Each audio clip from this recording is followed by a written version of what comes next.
जय हिंद दोस्तों, आज हम पढ़ेंगे 11वीं क्लास का मैथ का पहला चैप्टर जिसका नाम है समुच्चय। समुच्चय की परिभाषा की बात करें हम तो सुपरिभाषित वस्तुओं के संग्रह को समुच्चय कहते हैं। सुपरिभाषित का मतलब होता है कि हम जिसको सही ढंग से परिभाषित कर सकें उसी को समुच्चय बोलेंगे। जैसे एग्जाम्पल की बात करें तो भारत के अच्छे क्रिकेट खिलाड़ियों का संग्रह, तो इसमें जो अच्छा शब्द आ रहा है अच्छा, तो मैथ के अनुसार, गणित के अनुसार अच्छा जो है सुपरिभाषित वस्तु नहीं है। जो अच्छे क्रिकेट खिलाड़ी आ रहे हैं यह सुपरिभाषित वस्तु नहीं है, इसलिए यह समुच्चय नहीं होगा।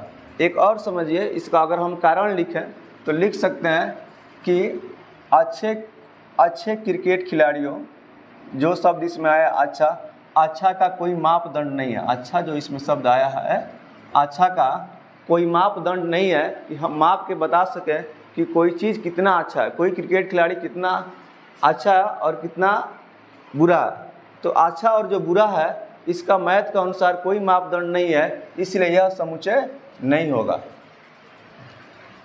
ये देखिए, आपकी कक्षा के सभी लड़कियों का संग्रह, आपकी कक्षा की सभी लड़कियों का संग्रह। तो यहाँ देखिए, आपकी कक्षा की जो सभी लड़कियों का संग्रह है, तो आप जो जिस कक्षा में पढ़ रहे हैं उसमें जितनी लड़कियां होंगी उसका एक मापदंड है। आप उसको गिन के बता सकते हैं कि कितनी लड़कियां पढ़ रही है। तो इसमें तो मापदंड मालूम चल गया, तो जिसका मापदंड ज्ञात होगा वो समुच्चय होगा। इसका रीजन भी लिख सकते हैं। इसमें लिखेंगे कि दिया गया संग्रह का मापदंड ज्ञात है, इसलिए यह समुच्चय होगा। फिर देखिए तीसरा, विश्व के सबसे खतरनाक जानवरों का संग्रह। तो खतरनाक जो इसमें शब्द आया है, तो मैथ के अनुसार, गणित के अनुसार खतरनाक का कोई मापदंड नहीं है कि शेर कितना खतरनाक है या चीता कितना खतरनाक है, इसका कोई मापदंड नहीं है गणित के अनुसार। तो क्या ये समुच्चय में आएगा? तो ये भी समुच्चय में नहीं आएगा। जैसे इसमें हम देखे थे अच्छा, तो अच्छा का भी कोई मापदंड नहीं है, इसलिए ये भी समुच्चय में नहीं आएगा। हाँ, ये समुच्चय में आएगा 3 नंबर, जो भी समझाएं आपको। अगला 4 नंबर, लेखक मुंशी प्रेमचंद द्वारा लिखित उपन्यासों का संग्रह। लेखक मुंशी प्रेमचंद द्वारा लिखित उपन्यासों का संग्रह।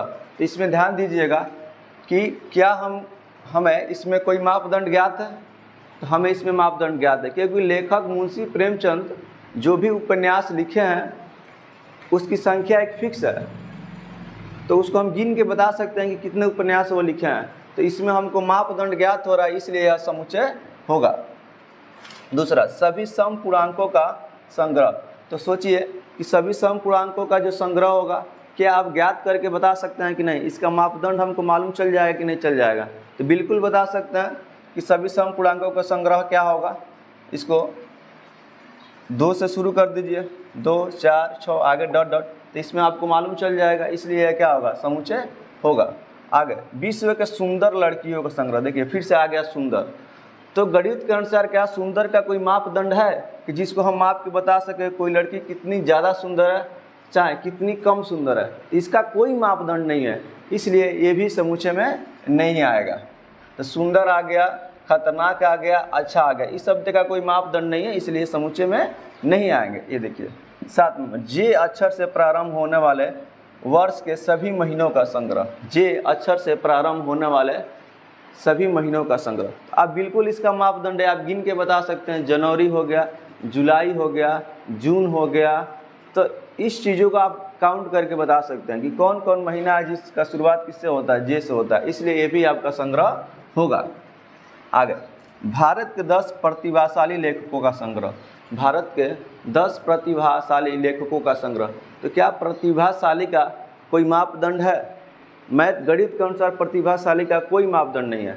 आपको लग रहा है कि अगर 10 आदमी को पकड़ा जाए, उनका टेस्ट लिया जाए, उसमें सबसे ज़्यादा नंबर लाएगा उसी को हम ज़्यादा प्रतिभाशाली कहेंगे, लेकिन गणित के अनुसार ऐसा कोई बात नहीं है, क्योंकि प्रतिभाशाली अपने आप में एक सुपरिभाषित वस्तु नहीं है, शब्द नहीं है, इसलिए इसको हम समुच्चय में नहीं डालेंगे। ये भी नहीं होगा। अगला 9 नंबर, 100 से कम सभी प्राकृत संख्याओं का संग्रह। तो 100 से कम सभी प्राकृतिक संख्याओं का जो संग्रह है उसका एक मापदंड है। हम बता सकते हैं गिनकर कि 100 से कम सभी प्राकृतिक संख्याएं कितनी होंगी। जैसे आप 1 से शुरू करेंगे, 1 से 99 तक चले जाएंगे, 1 2 3 कहाँ तक जाएंगे आप? 99 तक जाएंगे। तो इसका एक मापदंड मालूम चल रहा है कि नहीं? 1 से कहाँ तक होंगे? 99 तक होंगे। तो ये भी समुच्चय में आएगा आपका। लास्ट जो है आपका इस अध्याय में आने वाले सभी प्रश्नों का संग्रह, माने जो आप अध्याय पढ़ने जा रहे हैं 1.1 प्रश्नावली, उसमें कितना प्रश्न आएगा आप काउंट करके बता सकते हैं? नहीं बता सकते हैं आप, इसलिए ये भी आपका समुच्चय में आएगा। अगला लिखे हैं सभी सम पूर्णांकों का संग्रह। सभी सम पूर्णांकों का संग्रह। देखिए 2 बार क्वेश्चन हो गए, एक यहाँ पर भी, एक यहाँ पर भी, तो आप इसको भी बता सकते हैं, इसलिए भी समुच्चय में आएगा।